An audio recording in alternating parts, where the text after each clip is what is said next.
Hello, welcome to Ennara Reacts. Today I'm watching another video from the Fat Electrician.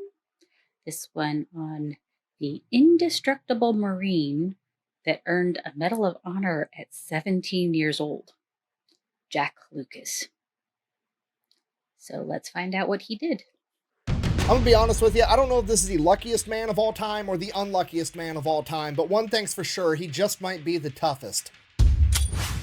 Today we're talking about America's indestructible Marine, Jack Lucas. He served 3 years in the United States Marine Corps, 6 months of which was inside of a prison cell. He stormed the beach at Iwo Jima. He survived jumping on top of 2 live grenades. He earned the Medal of Honor, and he did all of it before his first day of high school, which is really just the beginning of the story. But before we get to all that, let's get this sponsorship out of the way. This video is brought to you by Sundays, food for dogs. It's fancy food for dogs. Okay, look, long story short, there was a veterinarian that was mad that all the fancy, expensive dog food also needed to be stored inside the refrigerator, which is lame because the refrigerator is for people food. So they created the company Sundays Food for Dogs, and it's high quality food that's been air dried. Essentially, it's jerky for dogs, so it's high quality and it doesn't need to be kept in your fridge. I mean, look at it. It even looks like jerky. Okay, to give you an idea of how healthy this food is, I'm gonna go ahead and read the ingredients right off the bag for you. We've got cornmeal, ferrous sulfate, niacin, thiamine monotrate, riboflavin, vegetable oil. Wait, no.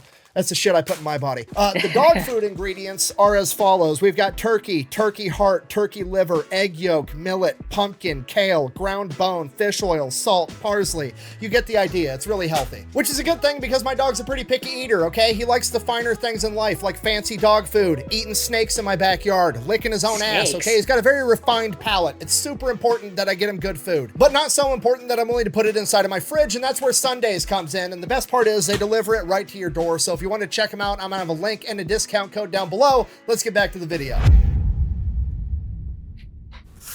All right, Jacqueline Harold Lucas, born on February 14th, 1928 in Plymouth, North Carolina. It is the same exact story I've told time and time again. These guys all had the same childhood. He grew up during the Great Depression. He really liked boxing. He got in a ton of trouble and got in a lot of fights. When he was 8 years old, his uncle gifted him a Marine Corps dress uniform hat, and he absolutely loved it. He wore the thing to school every day for months, and from that moment on, he always wanted to be a Marine. Fast forward to when he was 11, his dad would pass away from cancer, and Jack, understandably so, didn't take it that well and started getting in even more trouble and more fights. By the time he was 13, his mother, who was still in her mid-30s, was trying to find a new husband, and every time she would bring a guy home, the young 13-year-old Jack, who was a pretty big kid for his age and pretty skilled at boxing, would threaten to beat the shit out of him. I'm 10 years old, but I'll beat your ass. That, combined with all the other trouble and fights that he was already getting into, his mother had no choice but to send him off to military school. It is there at the Edwards Military Institute that Jack and all the other cadets would gather around the radio to hear the news broadcasts that the Japanese had attacked Pearl Harbor. Jack described this moment as the end of his childhood, and from this moment on, it became his sole ambition in life to go fight the Japanese to avenge Pearl Harbor. The only problem is he's 13 and you gotta be 17 to join the United States Marine Corps, so he did the only thing he could do. He finished out classes, graduated the 8th grade, and went back home for summer. He gets home, mom doesn't just have a new boyfriend, mom has a new husband. It is a used car salesman and alcoholic by the name of Radford Jones, and it is very clear to the young Jack Lucas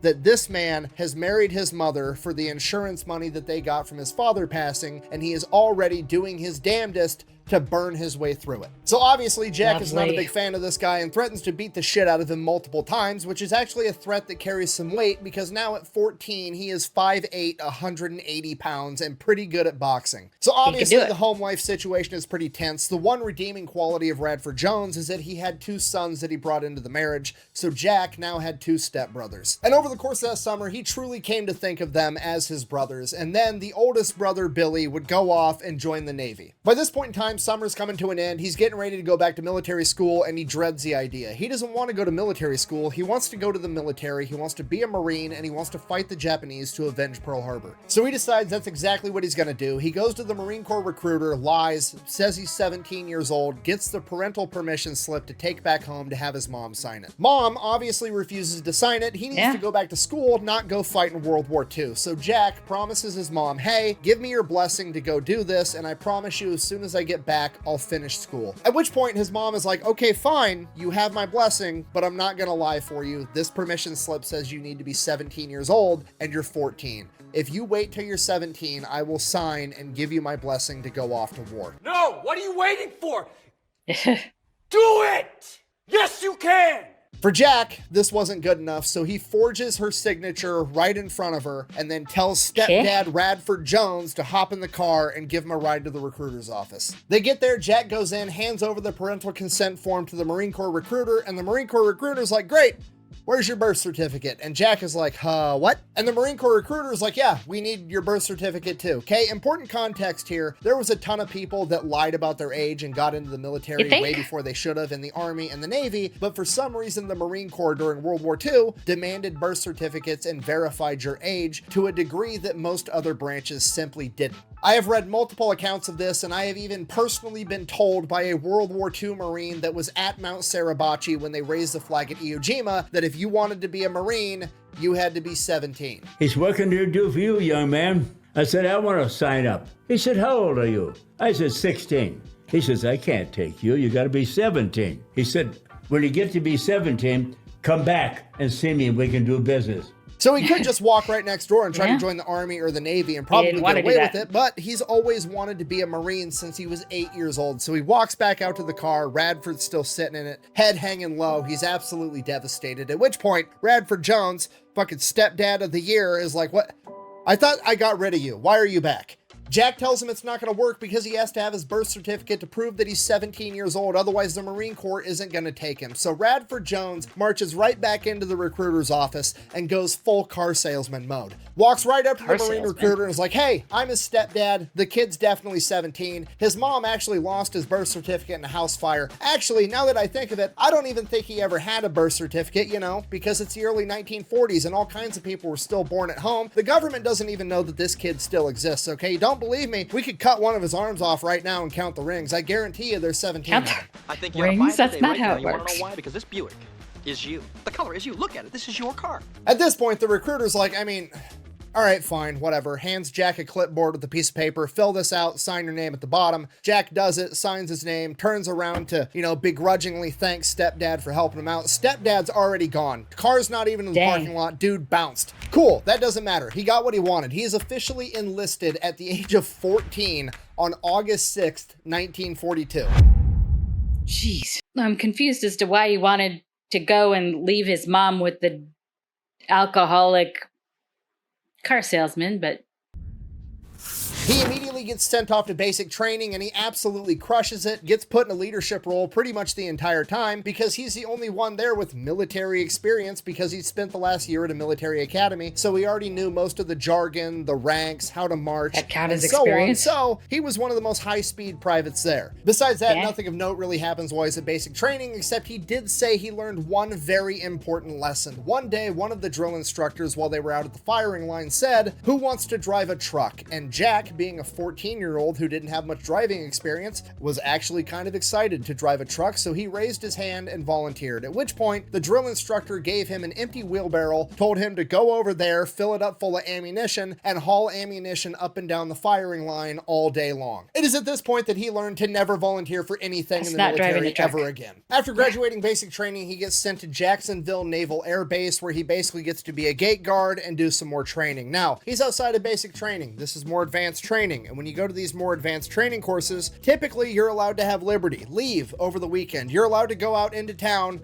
and drink and mingle with the civilians. I'm going to say that again, but slower. The 14-year-old Marine that nobody realizes is 14, including all the other Marines, the bartenders, and all the women at the bar, is going to go drinking at the bar with the Marines every weekend. I'll let your imagination tell you what happens. No, man. I love you. So he finishes up training in Jacksonville. By June of 1943, he is sent back to North Carolina to Camp Geiger, where he's going to have a bunch of machine gun training, and he is absolutely excellent at running that machine gun. He does such a good job, in fact, that after finishing the machine gun training, he is one of 9 Marines selected to stay at Camp Geiger and become an instructor. Kate, to most people, that's a good thing, but Jack is absolutely furious because he doesn't want to be a machine gun trainer in North Carolina. He wants to go to the Pacific Theater and fight the Japanese. Now he finds out that he's going to be a machine gun trainer via letter, right? He is given orders on paper. He doesn't share those orders with anybody. All the other Marines were given orders at roughly the same time of what unit they're getting shipped out to and what unit they're going to be a part of. So Jack just doesn't tell anybody anything, and he waits. When the time comes that all the other Marines are loading up onto a train to go all the way from North Carolina to California on their way to the Pacific Theater, Jack says fuck it, and he jumps on the train too. He figures it's better to ask forgiveness and permission. What's the worst that could happen? They ship him back and he has to be a machine gun trainer anyways. He spends 30 days in the brig. Whatever. Best case scenario, he gets attached to a different unit and he gets to go into combat. So he's on the train for a couple of days. They make it to California. Everybody gets off the train. They form up. There's an NCO there with a clipboard and he reads off all the names on the roster. After he finishes reading all the names on the roster, he says, "Is there anybody that I didn't call?" Jack raises his hand. NCO's like, "Why aren't you on the roster?" To which Jack geniusly plays the stupid private role and just goes, "I don't know. I was just told to get on the train. Keeping track of everything was the Army's job. I'm just here." To which the sergeant is like, "That's exactly correct and is totally something that would happen. Okay, you come with me." They go to the commanding officer's office. They walk in. The lieutenant is like, "What do you want?" The sergeant is like, "This private's not on the roster." To which the lieutenant goes, "So put him on the roster." Okay, boom, mission successful. Jack may be the only person ever to go AWOL so that he could go to war. So they notify Camp Geiger back in North Carolina that Jack Lucas is here now and we're not sending him back. So now he is at Camp Elliott in California. And Camp Elliott is, I mean, they're training, but it's basically just they're there for a couple of months or a couple of weeks while they're getting moved closer and closer to the Pacific Theater to go into combat. So during the day, they're doing stuff, you know, they're like moving supplies, administrative bullshit, but every night they're going out, they're getting hammered, going out on the town. This might be their last chance some of them ever have to have a good time, so that's exactly what they're doing. And Jack, you gotta remember, he's still 14. He's feeling kind of self-conscious. He's got a bunch of other 17, 18, 19, 20 plus year old Marines talking and bragging about all the women they're sleeping with and how much they're drinking and all the crazy stuff they've done. So in a desperate attempt to look cool, he reaches into his bag and he pulls out his 38 caliber revolver, actually his mom's 38 caliber revolver that he took with him, and he's just sitting on his bunk twirling it on his finger. It was fucking loaded and he fires off a round through a couple of tents. Luckily, nobody was hurt, but Jack is like, gosh. All right, well, time to mail that back home. So he mails that back home. How did he not know that was loaded? What the fuck are you doing, man? Where did you get that shit? It's my mom. I mean, isn't that one of the number one things they train them is to make sure whether your gun's loaded or not? So be cool with a gun. Mission failed completely. What else can we do to look cool? I know. What does any military service member, regardless of branch, do immediately upon graduating training? They go out and they get a tattoo. Okay, sidebar. Yes, I realize that I'm covered in tattoos and there's like 5 guns on the couch behind me and I'm basically making fun of myself at this point, okay? I get it. Anyways, the real question here is, what is this young 14-year-old Marine gonna get for his very first and probably his only tattoo? Well, obviously, we're gonna go with the Marine Corps globe and anchor, right? It's iconic. Every Marine's got a tattoo of it. That's what we're getting. But Jack opts for a little bit of a different version and he replaces the globe with the head of a bulldog. So now that he's cool enough, he's going out every night, he's drinking with the Marines, he's partying before they get shipped off to war. And this is where things start to go a little sideways. He starts getting into a little bit of trouble. One day, they're at this outdoor bar. He's wearing his garrison cap, also known as a piss cutter, and he's talking to a group of women with his friend group, and then some other group of Marines comes up, and the biggest guy there picks on him because he's the shortest. He's 5'8", but he's 180 pounds. He's stocky. He's a boxer. He's not the first, I think he's 15 at this point. He's not the first 15-year-old that you'd want to mess with. So this older Marine, attempting to punk him, walks up to him, grabs the hat off the top of his head and turns it sideways and says, "Hey, you look like Napoleon." At which point, Jack immediately knocks this dude out cold. So he gets into a little bit of trouble for that. Then the weekend comes around and one of the Marines has a brilliant idea. Hey, we're in California. We should go to Tijuana. So now the 15-year-old Marine is going to party with all the other Marines in Tijuana, which once again, I'm just gonna have to let you imagine how that goes. Horribly. Well, we caught the infamous Vogel. I would imagine horribly. Wait for me, Nicola. Wait for me on the outside. We were gonna go to Hawaii. And this is pretty much the new norm until November of 1943, when the entire unit gets sent out to Hawaii. And while they're there, there's not much time to goof off. Things are moving quick. His unit finds out that they are going to be invading this island called Tarawa, and apparently it's going to be a big deal. So Jake takes his time to write potentially his final letters home, sends those off, and then helps keep getting ready to go off to war. The day finally comes. They're going to load up on the boats and get ready to take off. Jack is pumped. He's finally getting to go off to war. This is exactly what he's been wanting for years at this point. So they're forming up by the ramp of the boat. They got a guy there with the roster. As soon as he calls your name, you say here, and then you go and you get on the boat, okay? They called Jack Lucas, and they say fall out to the Colonel so-and-so's office. Uh-oh. Oh, shit. Okay, at this point, Jack's shitting bricks. He has no idea what's going on. He goes into the Colonel's office. The Colonel sits him down and is like, look, son, you know we screen the mail when you send it out of the base, right? To make sure you're not telling anybody anything they're not supposed to know. And Jack's like, I didn't know that. And then it dawns on him. What'd he say? He mentioned in one of his letters that he was 15 years old, and now the Corps knows dumbass. the truth. The Colonel informs Jack that he is doing the paperwork to get him separated and chaptered out of the United States Marine Corps, at which point Jack tells the Colonel, if you do that, I'm just going to go to the Army, and they're not going to check, and they're not going to care. This stops the Colonel in his tracks, and he stops filling out the paperwork, and he's thinking about what to do, and it dawns on him, the best thing he can do to help this reckless kid is to keep him here as a Marine where he can keep an eye on him. So that's what the Colonel does. He ends up making Jack the garbage truck driver on the base. Oh, great. Hi, I'm Brett. And I'm Jonathan. This is Darla. And this is Buddy. We're the founders of the Farmer's Dog. We've made an entirely new way to feed your dog. So Jack is absolutely furious. All of his buddies are going off to war, and now he's a garbage man. So one day, Jack's driving the garbage truck. He's got to pull over, get some gas. So he pulls over at this gas station / automotive repair shop, and he's looking around, and there's like this little impound lot. And in this little impound lot, sitting up on some blocks, is this badass 1935 black Auburn convertible. And he ends up asking the gas station attendant, like, hey, what's up with this cool ass sports car? And the attendant is like, oh, some millionaire abandoned it after they attacked Pearl Harbor. It's just been sitting there. If you want it, we'll sell it to you for like $150. So Jack gets two of his buddies. They pool their money together. They buy this 1935 Auburn convertible. Problem, it has no rims and no tires. However, he's going to strategically acquire some from the Army. Okay, gets those put on, fixes the canvas convertible part with some canvas that he also tactically acquires from the Army. So now he's got a car, but here's the problem. He's 15. He doesn't have a driver's license, and the car's not registered because it's basically stolen. But here's the upside. This is a really fancy car. And not only is this a really fancy car just by normal car standards, this is a really fancy car, and it's in Hawaii in the 1940s. Meaning nobody else has a car like this in Hawaii, and whoever paid the money to have this imported to Hawaii spent a ton of money to do it. So nobody has the balls to pull this car over, because whenever they see some young private driving this thing, they just automatically assume, oh, that's got to be like the personal attendant to some general or something, and he's driving the general's car on very official business.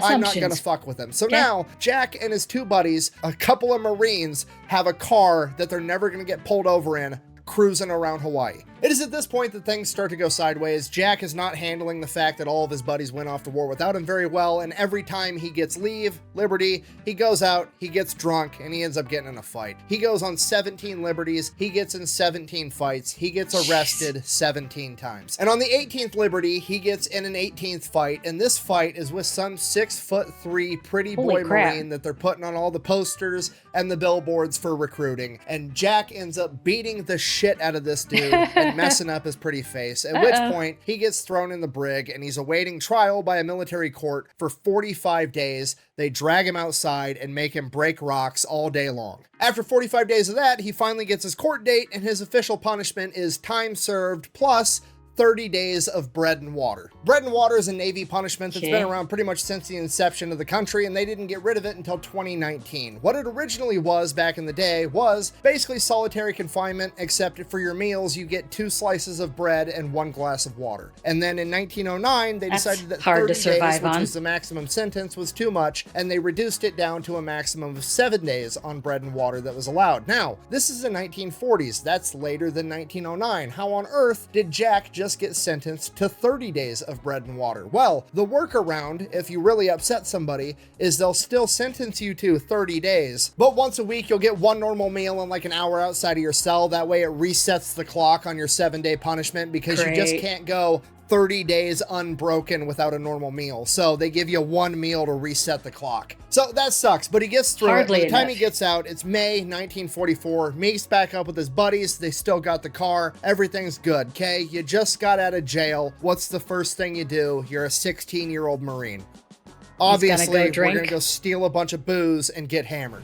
What a stupid son of a bitch. So Jack and his buddies decide they're gonna get 15 jerry cans, and they're gonna sneak into the harbor at night onto a naval vessel and fill them with all the booze from the naval vessel's reserves. Okay, it goes great. They get away with it. They get 15 jerry cans full of beer, and they bring it back to the company, and everybody starts drinking. They have a great time. After a couple hours, all the booze is gone. Jack and his two buddies, it's okay, we'll go get more. They grab the empty jerry cans, they throw them in the car, they hop in the car, they drive back to the same exact ship. They literally return to the scene of the crime, and they end up crashing the car along the way. So the other two buddies, they bail out, but Jack was sitting in the middle seat, so he didn't have time to jump out. He ends up getting tackled by the MPs, and they got him. Jack, being the homie that he is, refuses to rat on anyone, gets 45 days of breaking rocks awaiting a court date, has his court date, gets sentenced, 30 days, bread and water, again. I could honestly eat it for every meal. Or just eat it all the time without even stopping. Bread makes you fat. Bread makes you fat? What if you can create your own website by saying, this is what I want? With Wix, you can. First up, let's talk about AI color themes. You can get any.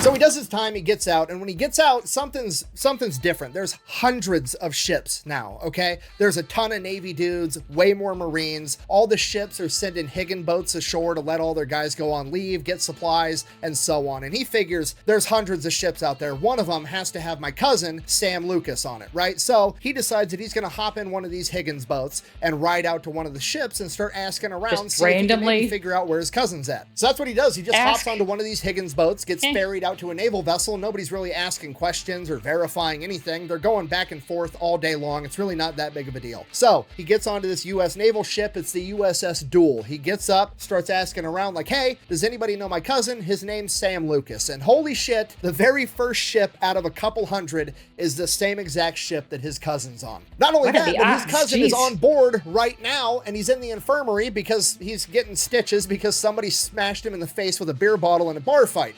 Apparently it runs in the family. So he goes, he meets up with his cousin, they're having a little reunion, they're hanging out, and the time comes, he should probably, hop back on a Higgins boat and make his way back to the base. He's on leave, but obviously he can't sleep on the ship. He doesn't have a bed here, at which point his cousin Sammy is like, hey, most of us are just sleeping on the deck of the ship anyways, partying. Nobody wants to be like, down in the dungeon where the cots are. It's so nice outside. We're just sleeping out in the open. You could sleep here too. And he's like, okay, perfect. So he just stays the night there. Then while they're hanging out that night, Sam explains to him that they're gearing up for some big, huge island invasion, a massive battle that all these ships are going to be going to. At which point Jack is like, fuck it, I'm staying here. I'm going to stow away on the ship. Nobody's going to notice because there's hundreds of dudes just sleeping on the deck of every ship, and I blend right in. I have a Marine uniform. I look like everybody else. Nobody's going to know that I'm here. I'm just going to stay here and end up going to battle so I can finally fight the Japanese. Yet again, going AWOL so that he can go to war. He just starts living on the ship, and this goes on for 29 days. On day 29, his cousin Sam is like, okay, are you sure that you want to do this, dude? Because on day 30, you legit, it's no longer like you were AWOL, you weren't where you're supposed to be in the military. You become a legitimate fugitive, and they're going to send your picture to every sheriff's department in the country. Hearing this, it dawns on Jack like, oh shit, I really don't want my mom and my family and all my friends seeing me on wanted posters being a fugitive from the law. I better go turn myself in. So he goes to the captain of the ship, explains everything that happened, and the captain is like, man, bro, this is going to be so much paperwork. Why did you do this on my ship? And the real problem is this is like a day or two before all the ships are supposed to leave to head off to Iwo Jima. So when the captain runs it up his chain of command, talks to his boss, some colonel, and is like, hey, I've got this stowaway that wanted to go and fight the Japanese. The colonel's like, I don't care what you do with him. Just figure out where to put him. At which point, Jack chimes into the conversation and is like, actually, can I be stationed with the Marines right here on this ship? My cousin's here. It'd be great. At which point, the colonel's like, fucking sure, I don't care. Get out of my office. So at this point, the commander of the ship is like, okay, well, I guess you're with me. I'll get the paperwork squared away and we're setting sail tomorrow. So I guess fucking find a bunk. So now that original colonel that was the one that decided that Jack was going to stay in Hawaii so that he could keep an eye on him is kind of put in a very difficult situation, because in order to stop this transfer, he has to admit that Jack is underaged and that he knew about it, which is going to get him in trouble. And that's assuming that he ever even found out about this in the first place before they set sail, which he probably didn't. Regardless, Jack is now headed off to storm the beach at Iwo Jima at the age of 17. Well, he's 17 now. That is technically, that is the allowed age, right? If you don't know, Iwo Jima is one of the bloodiest battles in American history. The island itself is extremely strategically important because A, America needs it to build airfields to be able to bomb mainland Japan, and B, they can't allow Japan to have it because they'll set up radio arrays that are going to be able to give them a 2-hour warning whenever America does try to bomb if they don't have this island. This island is only 8 square miles, and the Japanese have built underground tunnel networks, pillboxes, and artillery positions all over it. There's over 20,000 Japanese soldiers there that have all been ordered that they are required to kill 10 Americans before they die themselves. The battle takes place in February of 1945, but the Americans have been bombing it and shelling it with naval gunfire since November of 1944. By the time the Marines got there to launch their amphibious landing, many of them described the island as looking like a burnt pork chop with no signs of life anywhere. Despite that, most of the Japanese soldiers survived by hiding in their underground cave networks. So bombing's not going to work. They're going to have to send in the Marines to clear out these caves in close quarters combat. And let me tell you, back in Grandpa's day, they did CQB a little bit different. CQB?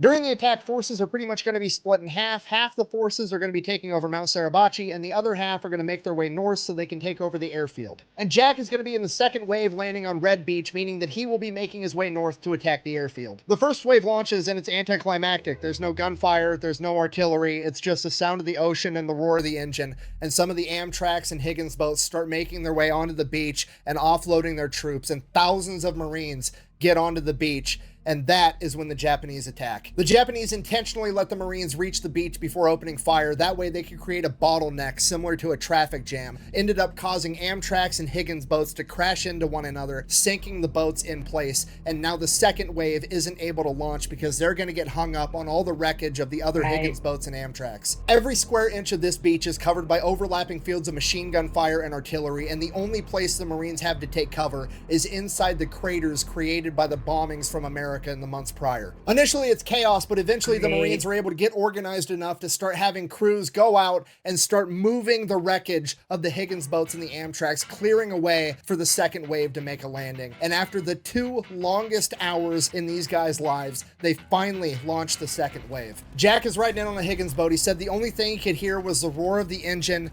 and machine gun fire. Nobody was talking. He was literally sitting shoulder to shoulder with other men, and he felt completely alone. It was the loudest silence he'd ever heard in his entire life. For whatever reason, maybe he got too excited, or maybe he was concerned that he was going to crash into the wreckage of another Higgins boat. The coxswain driving Jack's Higgins boat dropped the door too early. All the Marines run out and sink into the water up to their chest. But Jack, at 5'8", on the shorter side, is sunk into water up to his chin, and he has to look up to be able to breathe as he tries to run through the ocean into gunfire. He ends up making it to the beach, and he's there pinned down for 2 hours. And then he said after 2 hours, he just came to the realization that if he heard the explosion, it had already missed him, and whatever was going to take him out, he was never going to know about. And other Marines were starting to realize this too, as they just became immune to the fear of this fight, and they all got up and started advancing forward inch by inch for hours. One of those things Jack where you keeps just pushing assume you're and he already keeps dead. pushing, and he finally makes it to the very, very front of the front line. And as soon as he gets there, he is immediately sent back to the very base of the beach to receive a heavy machine gun with another Marine. Jack's pissed. He finally made it to the front line. He was finally going to get to engage the enemy, which has been his dream for like the past 4 years. But this isn't the time to argue. It's not the time to fight. He just turns back around, runs down the beach to get this gun. It's time to get shit done. Him and the other Marine get down there. They find a heavy machine gun. It's on a 2-wheel cart with a T-handle, so one guy on each side, and they're supposed to run it up the beach. The problem is the beach is made out of volcanic ash, and Jack said every single step forward he took, the ash moved beneath his feet 2 steps back. He said he felt like he was running up a hill made out of wheat. It takes Jack and this other Marine a while to get this gun moved up the beach, and once they get it there, they are both absolutely smoked. But the sun's already starting to go down, so everybody just kind of takes cover for the night and sets up defenses. It's the longest night of everybody's life. Nobody actually gets any sleep. The temperature drops. They're all wet. They're all cold. They're all shivering. The Japanese are known for launching banzai attacks. At this point in the war, Japan had abandoned that practice because they didn't have enough men to go 1-for-1 with America anymore. But at this point, the Marines don't know that, so they're constantly on edge. Every noise out there could be them lurking up to launch a banzai attack and try to bayonet them. In addition to that, that also makes them want to stay extremely quiet because they don't want to get mistaken for the Japanese sneaking up on anybody by another Marine in a different foxhole. So they're all just sitting there,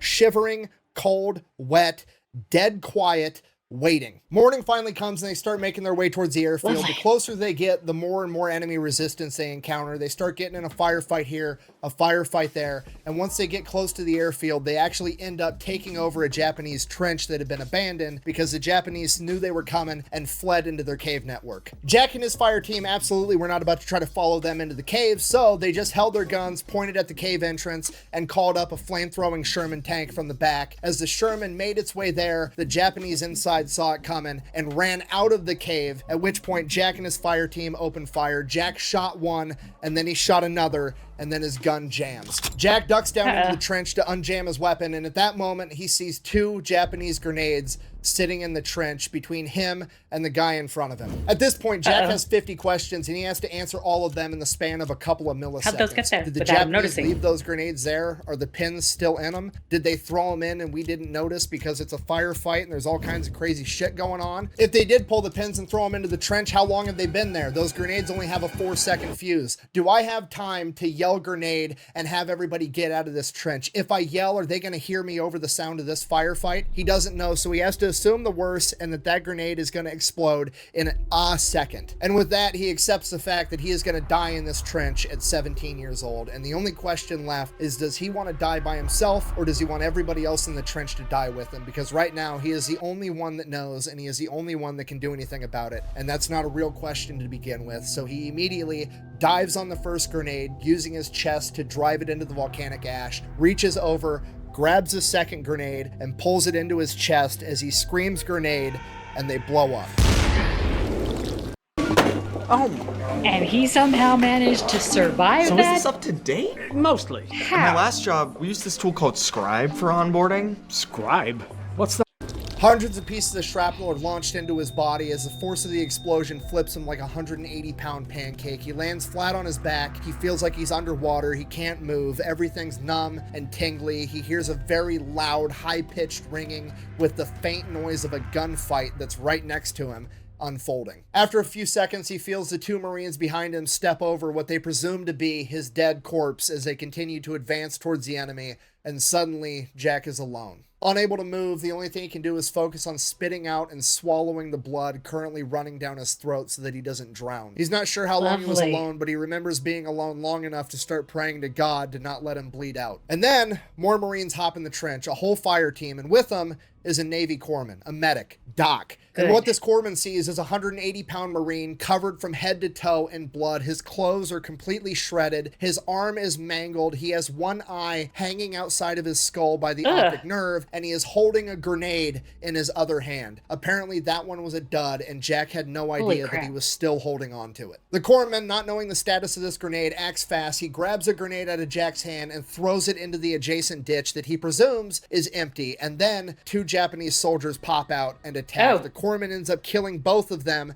and then immediately goes to work on Jack. He does everything he can for him on the spot. He gives him a morphine syringe. He shoves his eye back into his skull. He stops as much bleeding as possible. And then he gets 2 more Marines to grab a litter and start hauling Jack back to the beachhead where they have an aid station set up. At this point, Jack is still wide awake and still completely unable to move as he watches 2 Marines carry his 180-pound body through the same exact volcanic ash that he was dragging that heavy machine gun up the day prior. Both these guys are completely smoked, but they're doing everything they can to help Jack out, and then eventually one of them trips and drops the litter. Jack falls off, smokes his head on a rock, but At this point, what's one more injury? He makes it to the aid station, gets intubated while he's awake, which is not a pleasant experience, and then he finally gets knocked out. Next thing he knows, he wakes up on a hospital ship. He's so doped up on drugs, time is completely relative. He can't tell the difference between days and hours, but he does remember the doctor coming in and explaining to him that the only reason that he's here is because the volcanic ash mixing with his blood acted like a super coagulant and prevented him from bleeding out. Then next thing he knows, they're getting him ready for another surgery. He doesn't know how many surgeries he's already had. He just knows that the doctor told him this time that the infection is spreading and they might have to amputate his arm. So Jack begs the doctor to try to save his arm and do everything he can, and the doctor reluctantly agrees. Jack wakes up from the surgery, his arm's in a cast, and the doctor comes in and is like, okay, here's the deal. As a last Hail Mary to try to save your arm, we've taken some maggots and put the maggots in your infected wounds, and the maggots are ideally going to eat away all the infection and be able to save your arm. Take my arm.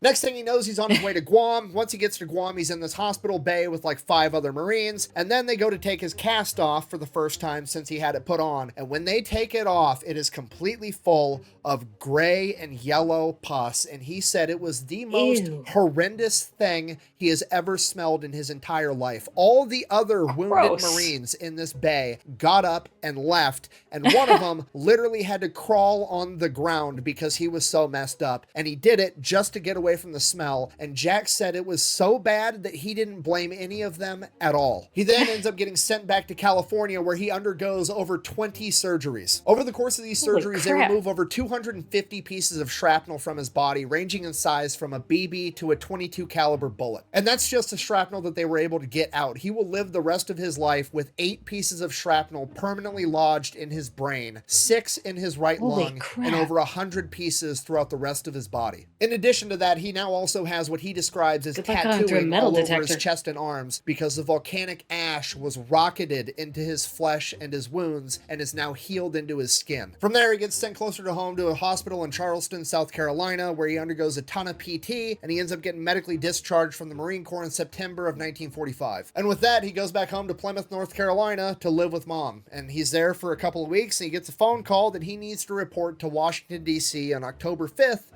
1945. So he shows up to DC. He's informed that they're having a huge ceremony where President Truman is going to give him and 14 other people the Medal of Honor. So he's waiting in line with all the other Medal of Honor recipients during this big ceremony. It's his turn. He goes up. President Truman puts the Medal of Honor around his neck, goes to shake his hand. When he goes to shake his hand, he grabs his hand and then he grabs his shoulder, and it's the shoulder of his bad arm. And President Truman doesn't know this, but he is firmly grabbing his shoulder and digging his thumb directly into one of the still very fresh, very open wounds inside of his arm. And Jack is doing everything he can to keep his face straight for the camera, but inside he's just dying. At this point, President Truman, with his thumb still inside Jack's wound, goes, "Son, I would rather have this medal than be the president of the United States." At which point Jack is like, I'll trade you. With that, Truman kind of chuckles and sends him on his way, and now Jack is basically a celebrity. He is the youngest person of World War II to earn the Medal of Honor. He is the youngest Marine of all time to earn the Medal of Honor, and everybody knows his name. He's in all the newspapers. He's going to all these parties, all these events. He's going on war bond drives. He is having the time of his life. He's also doing a bunch of interviews, and one of the interviews he does is a national radio broadcast, and in this interview, he ends up requesting that people from all over America send his mother newspaper clippings of stories about him, and then he gives out his mother's address on national radio, not realizing what he's done. His poor mother receives over 50,000 pieces of mail, and it completely overloads the tiny Plymouth, North Carolina post office. After a couple months, things die down, and he finally gets to go back home, and he's in this really weird position because on one hand, he's a 17-year-old that's got an 8th grade education and his whole life ahead of him, but on the other hand, he's a combat veteran with the Medal of Honor and a full pension and disability. So he does what any military member does the second they get back from a deployment and have a ton of cash. He buys a brand new Chevy. That didn't take very long. Now he still has to figure out what to do. And he's like, I guess I did promise my mom I'd go back to school when I got back. So he enrolls in high school. Okay.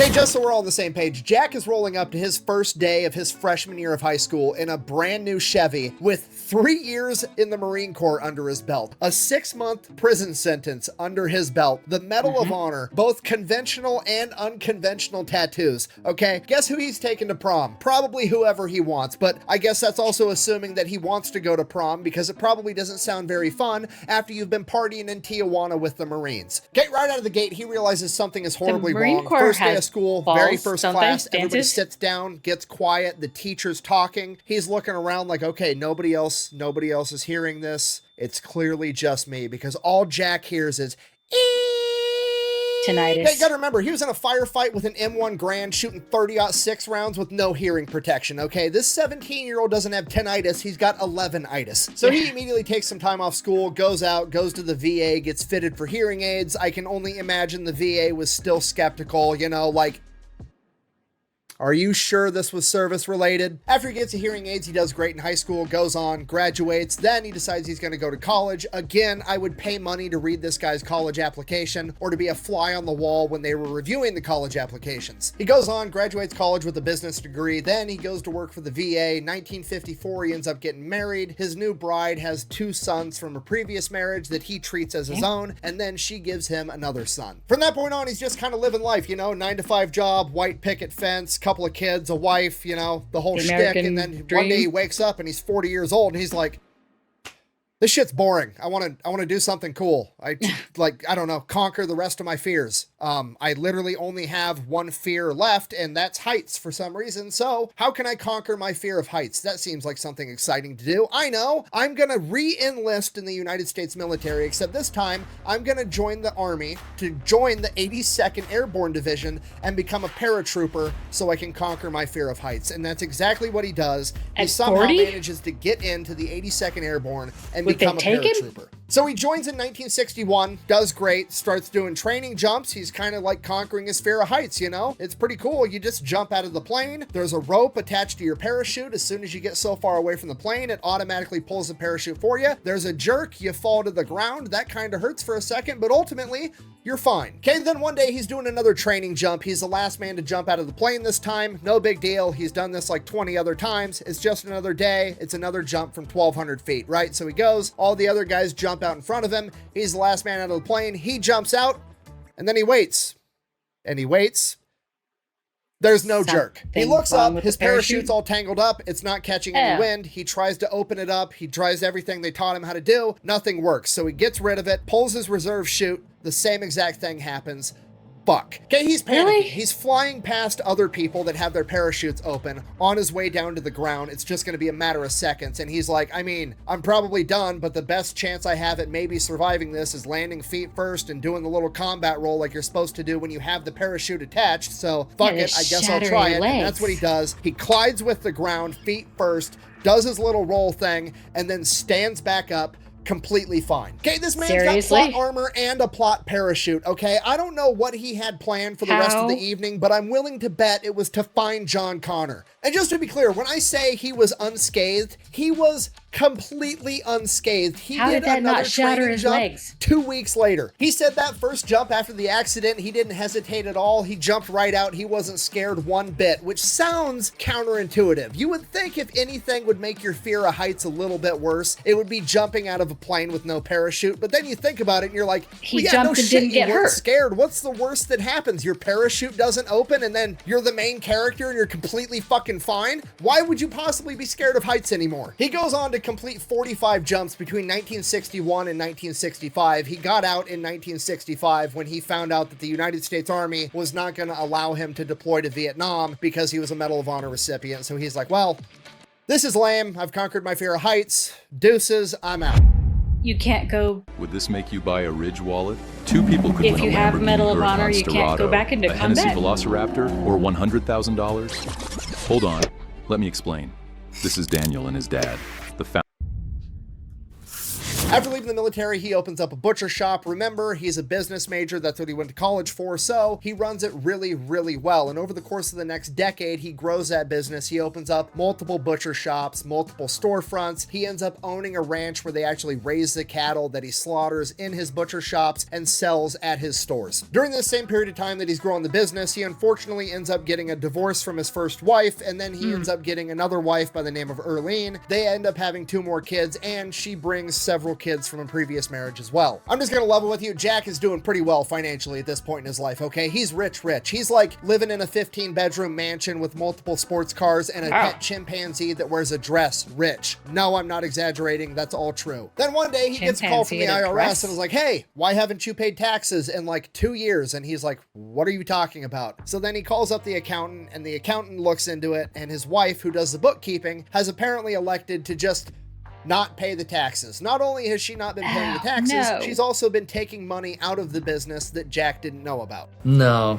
don't like that. So Jack is understandably pretty upset. He's trying to run a business and his wife is embezzling. So he cuts her off from the money, works really hard to get everything settled and squared up with the IRS so he doesn't get his ass sent to prison. And then one day he gets a call while he's sitting down to dinner and he answers it and they're like, is this Jack Lucas? And he's like, yeah. And he goes, this is so-and-so from the Maryland State Police. We need you to come by the station. We've had a report about some of the product from one of your stores. And he's like, shit, somebody got food poisoning or he's going to get in trouble. They're going to shut down his shops. Like everything is just going to hell in a handbasket. This is going to ruin his entire life. So he's like, okay, he goes out, goes to meet up with the Maryland State Police. So he shows up to the police department. The state police are like, okay, here's the deal. Nothing's wrong with your store or your product or anything. That was all a cover up. We just needed to get you here to talk to you, and we couldn't let anybody else know why you were coming. At first, Jack is relieved, and then the cops tell him, the real reason we called you here is because we've been informed that your wife is going to try to murder you. Erlene, Jack's wife, apparently approached one of the butcher shop employees and asked for his help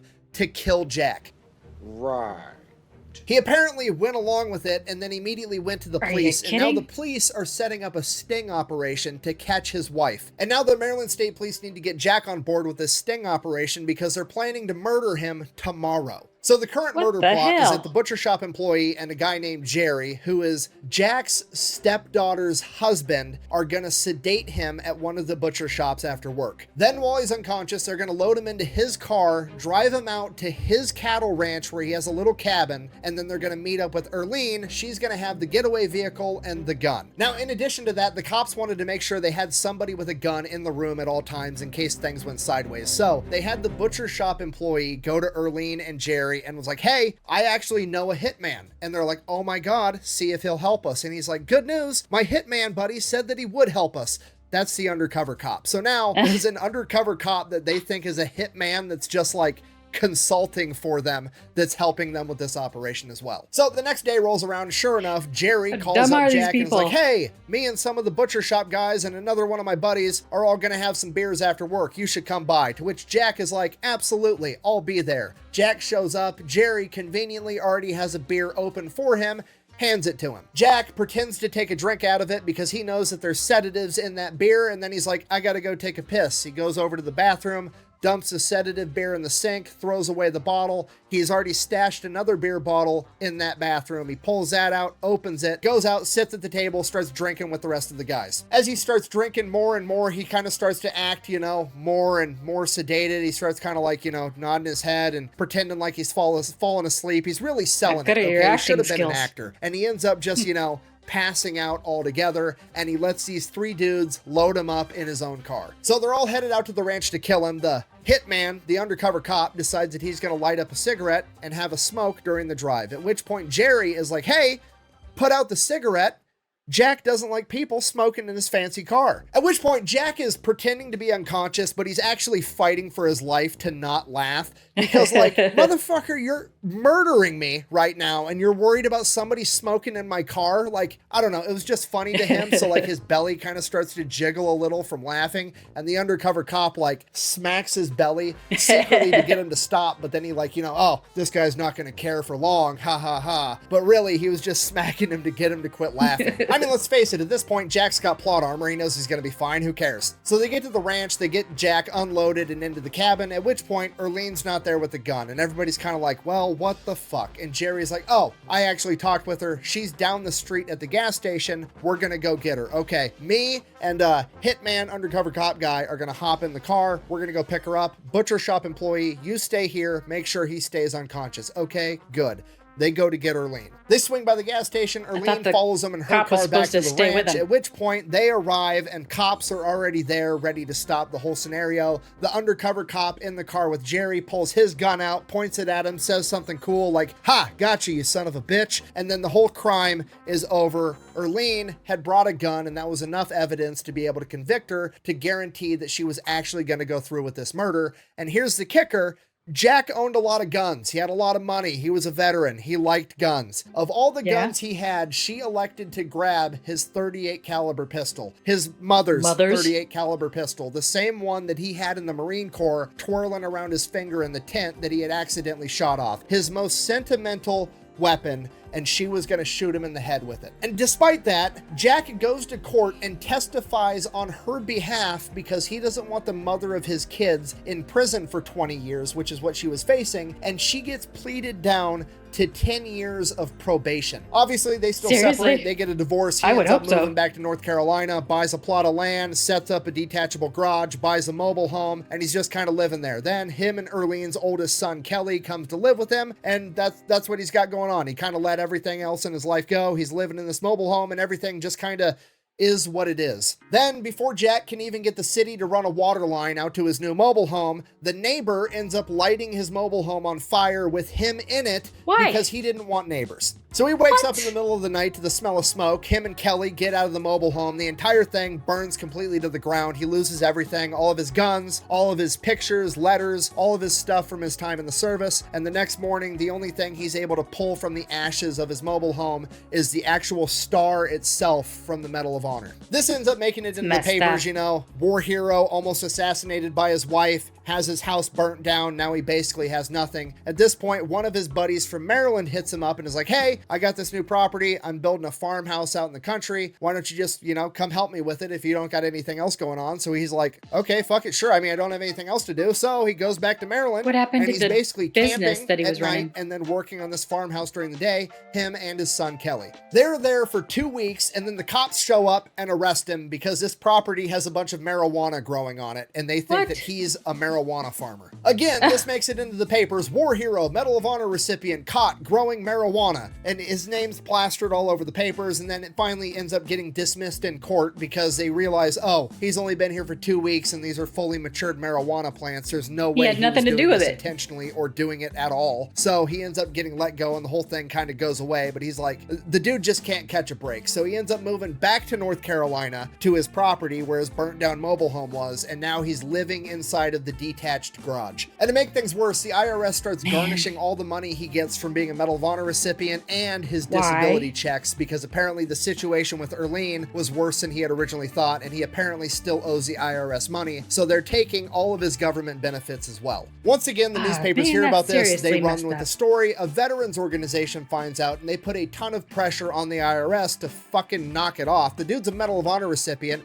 He shouldn't have to pay taxes, period, let alone have his fucking benefits garnished because you think he owes you money. The IRS takes so much backlash, they end up giving him his benefits back, and the federal government steps in and ends up making it a law that veterans' benefits are immune to creditors and they cannot be garnished by the IRS whatsoever. After that fiasco, he ends up getting in touch with one of his old friends from the military, and he decides that he's going to go out and visit him in Hattiesburg, Mississippi. And while he's there, he absolutely falls in love with the town, and he decides that he's going to move there. He buys a house. He meets a lovely lady by the name of Ruby. He describes her as pretty, smart, and possessing the virtue of unlimited patience. He asks her to marry him. She agrees. And Jack Lucas finally got to live happily ever after. And that is the story of the United States Marine Corps' youngest Medal of Honor recipient, America's indestructible Marine, Jack Lucas. Thank you for watching. Best way to support the channel is go buy some merch over at thefatelectrician.com.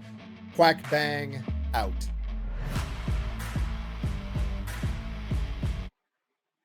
I do not know why God spared my life so many times. I've been searching for an answer to that question since that fateful day in February 1945. I feel that he has entrusted me with the responsibility of passing on to other Americans my first-hand knowledge of the enormous price that has been paid for their freedom. Those who have died on the field of battle cannot speak for themselves. That duty is mine. I will carry their banner forward and continue to plant the seeds so that others may continue the work after I am gone. The honor is humbling.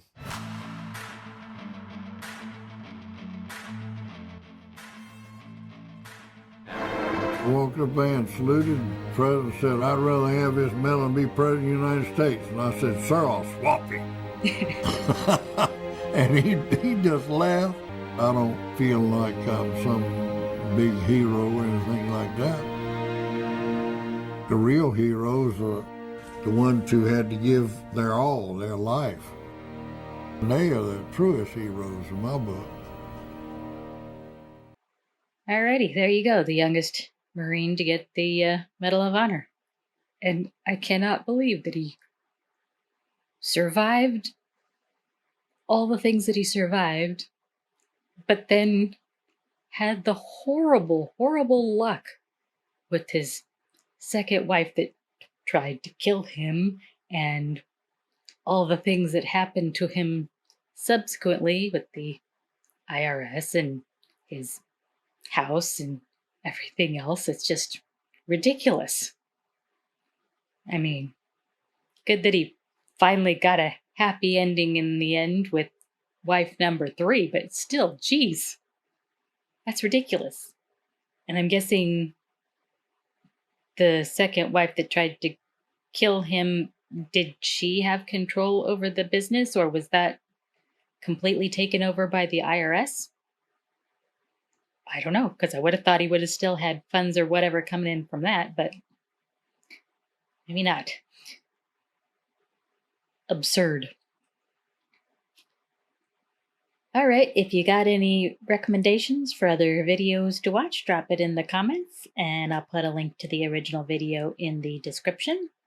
And thanks for watching. Remember to hit like and subscribe.